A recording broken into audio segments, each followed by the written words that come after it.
Welcome to The Market That Moves America, a podcast from the National Center for the Middle Market. The center is the leading source of knowledge, leadership, and innovative research on the middle market economy. Throughout our podcast, we will feature middle market leaders and stakeholders to hear their real-world perspectives on trends and emerging issues. Welcome to The Market That Moves America. My name is Doug Farren, Executive Director of the National Center for the Middle Market, located at The Ohio State University Fisher College of Business. The world is full of disruptions, which makes risk management and resilience so important, especially to middle market companies. The work that the center does with Chubb has been extremely valuable in bringing these issues to the forefront. And I'm really excited about today's episode where we get to talk with a Chubb leader about what are some of the practical implications of these issues as we think about cybersecurity, technology, and other forms of risk that are prevalent for mid-sized companies. Joining me today is Justin Boardman. Justin is the Executive Vice President and Commercial Insurance Specialty Manager at Chubb. So Justin, welcome to the podcast. Yeah, thank you, Doug. Really appreciate that. I just introduced myself a little bit here. Been with Chubb for about 25 years, kind of bounced around in various roles of responsibility in the organization over that period of time. I currently lead a team overseeing about a dozen industry practices within the middle market at Chubb. My focus is really on developing and enhancing our industry specialization and underwriting expertise to drive sustainable growth. I work closely with our teams to execute strategies and launch new initiatives that support our continued success. And really appreciate the opportunity to be here. Yeah, that's great. So I mentioned a little bit there in the intro that we've been working for a long time with Chubb, and we really appreciate the support here over the years. And I think really one of the strengths that we do together is look at a lot of the data that we collect, specifically when we think about our semi-annual middle market indicator research.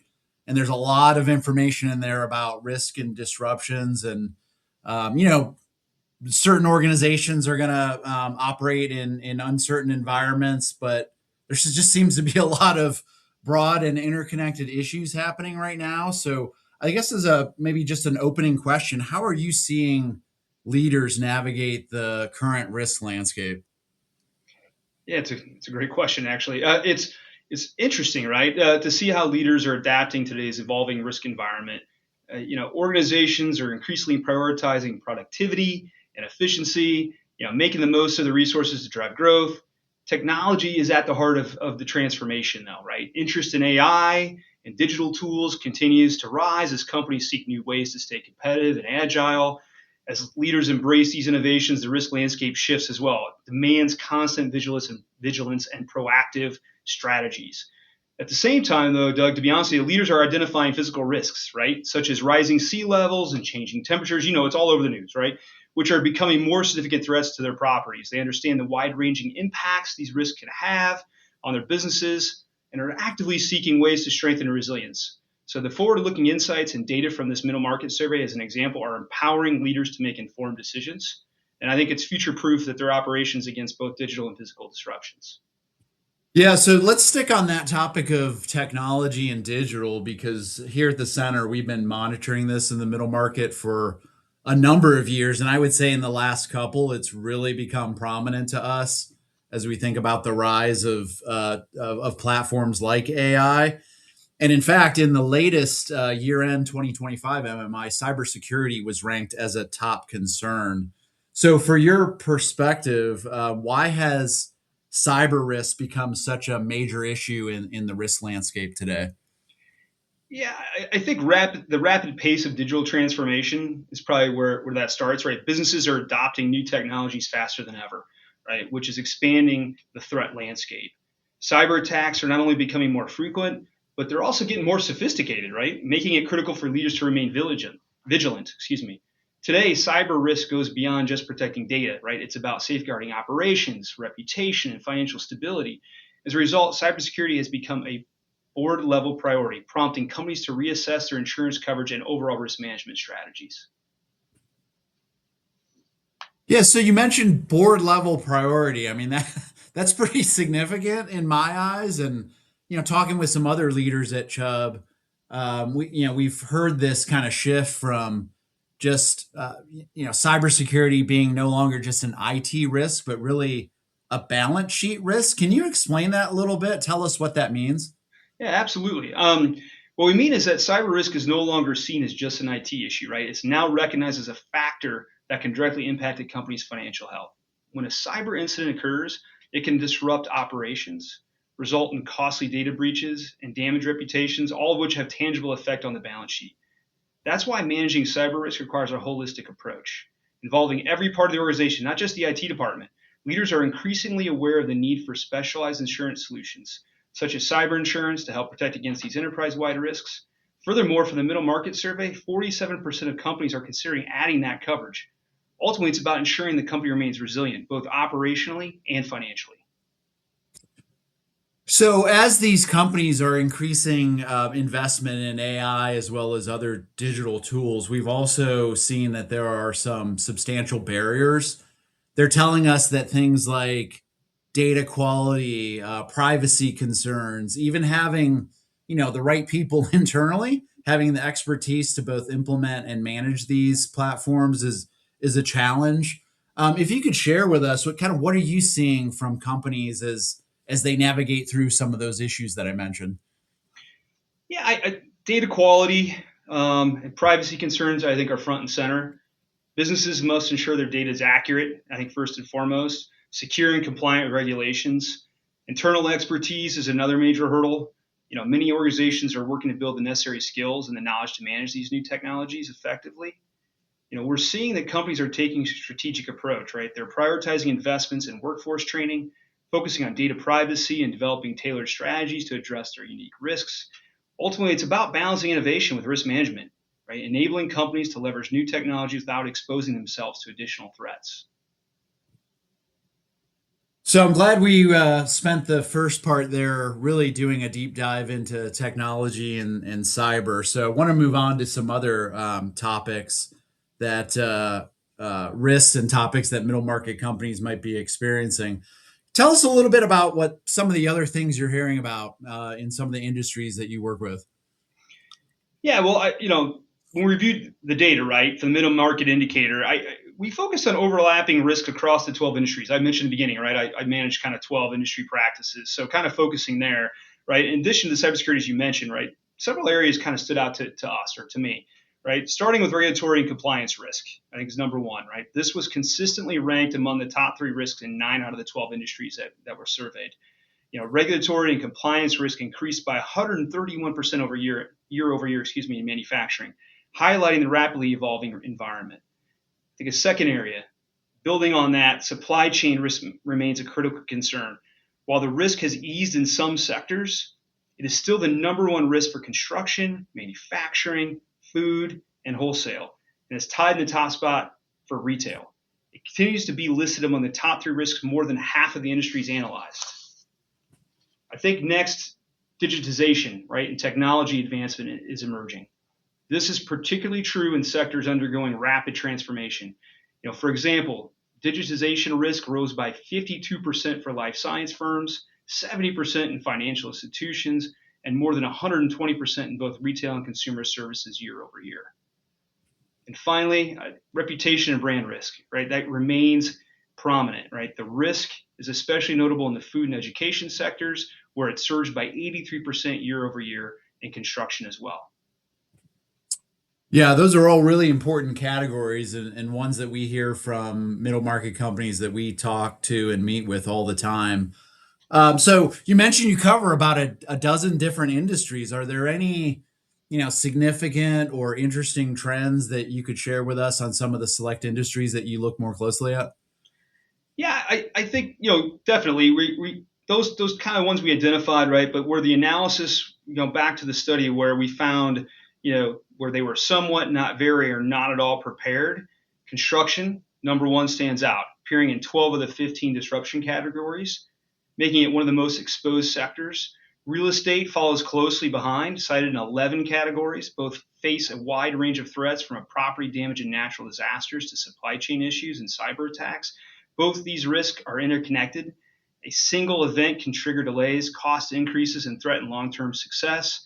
Comprehensive risk management, technology, workforce development, and scenario planning is absolutely essential.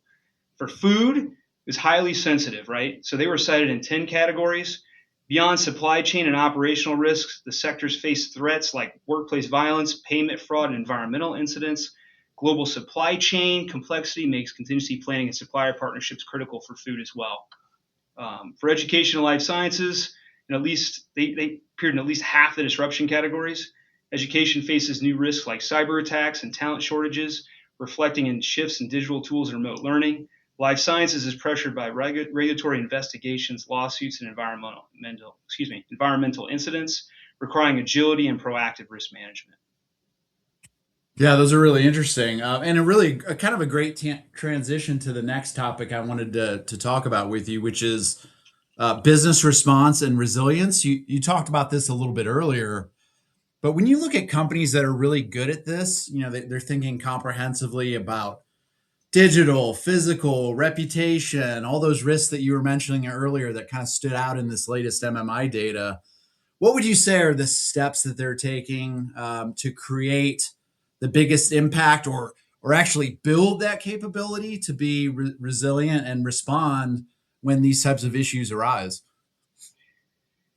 Yeah, resilience is becoming a top priority, right, as risks continue to evolve.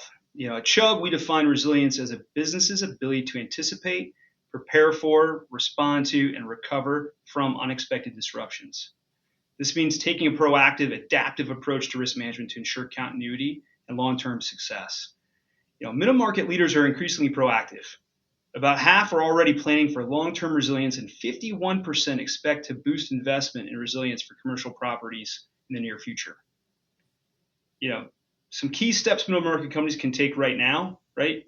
Number one, keep insurance programs up to date, right? Regularly review and update coverage, especially for D&O or directors and officers liability, to stay aligned with changing regulations and exposures.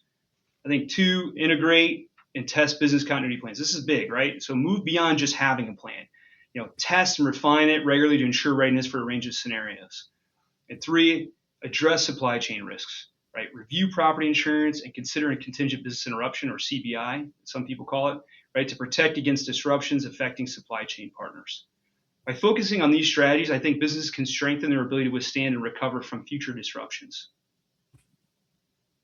So you mentioned this a bit, Justin, but I'd like to dive in a little bit more, and it's about one of the terms that we hear, which is many leaders may not necessarily focus on this, but it's something they should be thinking about on a regular basis, and it's business continuity planning. So, planning as the world does, and risks that are in the consideration set. So, kind of a two-parter here for you. First, give us a brief definition of what business continuity planning actually is, because we may have some listeners who may not be familiar with it or may call it something else or whatnot. So starting with a definition, and then second, talk a little bit about why this topic may not get the type of attention or focus that it may deserve, particularly inside of middle market companies.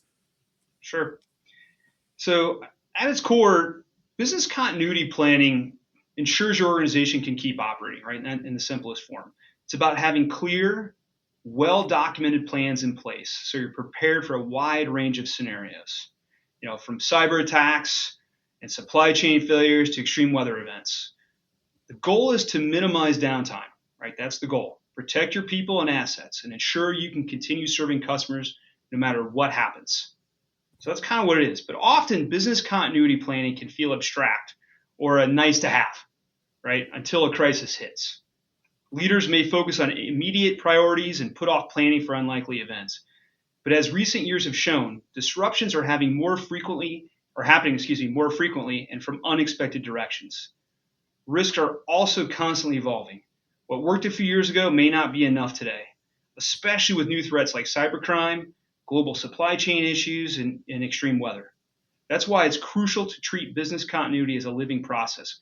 Regularly review, update, and test plans to stay ready for whatever comes next. Ultimately, companies that invest in robust business continuity planning are able to respond quickly, recover faster, and even gain a competitive edge when disruptions occur. Yeah, those are all really good points, and supports what we talk about here at the center, which is, a lot of times middle market business leaders tend to focus more time in the business than on the business. So thinking about these types of issues longer term and how they can be best prepared, I think really solid, valuable information and advice for them. So just as we close out this discussion, Justin, we typically like to leave our listeners with, some takeaways or practical advice. So for all middle market companies out there who may be listening, what would be, one piece of advice or thing you would share with them to help them for the next wave of disruption? We don't know where that will be, when that will be. It could come in all different shapes and forms, as we kind of talked about today. But what would you kind of be your takeaway for those businesses? Yeah, my advice would be to build agility into your organization. Right? The risk landscape is always changing. So the ability to pivot quickly, whether that's adopting new technology, responding to regulatory changes, or managing unexpected disruptions, will set you apart. Flexibility is the key to resilience. Yep, totally agree. Well, hey, this has been wonderful conversations. Great having you on today. These are, really important topics for the middle market, as I said earlier, and the fact that we could kind of get into the weeds a little bit on some of these topics around not only technology but resilience and business continuity planning, I think is just extremely important, and glad that we could have you on, and really appreciate your time and insights on today's episode. I really appreciate the time, Doug, and the great work that you guys do as well, and the partnership. We couldn't be happier. So thank you for all the great work you guys do. All right, thank you. Well, for more information about Chubb, clearly you can go to chubb.com. And then for the middle market indicator, if you're looking for specific data or to look at some of those insights, you can visit the center's website here at middlemarketcenter.org. And this has been a great discussion as always, and we look forward to talking to you all again next time. Thank you. Thank you for listening to The Market That Moves America. Never miss a new episode by subscribing anywhere podcasts can be found. You can also subscribe to our email newsletter at middlemarketcenter.org.